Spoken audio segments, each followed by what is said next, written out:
ఈరోజు శ్రీకాకుళం జిల్లా నందిగామ మండలం రాంపురం గ్రామంలో సువారి శ్రీధర్ యాక్సిడెంట్, ఆయన పుట్టుకతోటే మూగా యాక్సిడెంట్ అవడం వల్ల ఉపాధికి కూడా వెళ్ళలేని పరిస్థితి, కుటుంబం చాలా ఆర్థిక ఇబ్బందుల్లో ఉన్నారని తెలిసి ఆంధ్రప్రదేశ్ కళింగ సంక్షేమ సేవా సంఘం మన రాష్ట్ర అధ్యక్షులైనటువంటి మా దృష్టికి రాగానే దీనిపైన కమిటీ సభ్యులతో విచారించి పూర్తి డీటెయిల్స్ తెలుసుకొని వారికి అసోసియేషన్ కమిటీ సభ్యులు అందరం ఒక ఐకమత్యంతో ఒక సమావేశం ఏర్పాటు చేసి ఆ సమావేశంలో వారికి సహాయం చేయాలని తీర్మానం చేసి ఈరోజు వారికి 20,000 రూపాయలు చెక్కు మన అసోసియేషన్ అకౌంట్ తరపు నుండి 20,000 రూపాయల చెక్కును 2 నెలలకు సరిపోగా నిత్యావసర సరుకులు, రైసు, నూనె, నిత్యావసర సరుకులన్నీ 2 నెలలకి సరిపోగా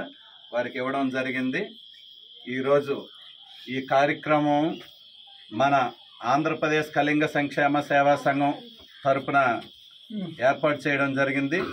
దీనికి ఈ యొక్క కార్యక్రమం సక్సెస్ అవ్వడానికి కూడా ఈ యొక్క అమౌంట్ డొనేట్ చేసినటువంటి ప్రతి ఒక్కరికి కూడా ఈ రోజున అందరికీ పేరు పేరున ధన్యవాదాలు తెలుపుతున్నాను. ఎందుకంటే ఈ కార్యక్రమాలు ఇటువంటివి ఇప్పటి వరకు చాలా చేశాము.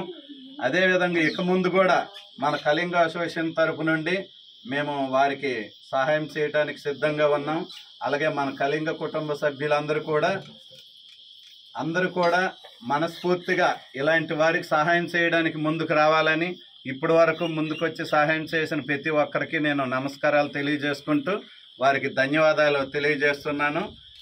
ఎవరైనా కూడా గుళ్ళు, గోపురాలు మనం తిరిగి దైవ పూజలు చేయడం ఎంత పుణ్యమో, ఇటువంటి వారికి మనము మానవతా దృక్పథంతో సహాయం చేసి వారికి మనం హెల్ప్ చేయడంలో కూడా మనకి అంత పుణ్యం లభిస్తుంది. కాబట్టి మానవ సేవే మాధవ సేవగా అందరూ గుర్తించి అందరూ స్వచ్ఛందంగా సహాయ కార్యక్రమాలకు ముందుకు రావాలని, ఈ సహాయ కార్యక్రమాల్లో అందరూ పాలు పంచుకోవాలని అందరికీ పేరు పేరున తెలియజేసుకుంటూ కృతజ్ఞతలు తెలియజేసుకుంటూ సెలవు తీసుకుంటున్నాను.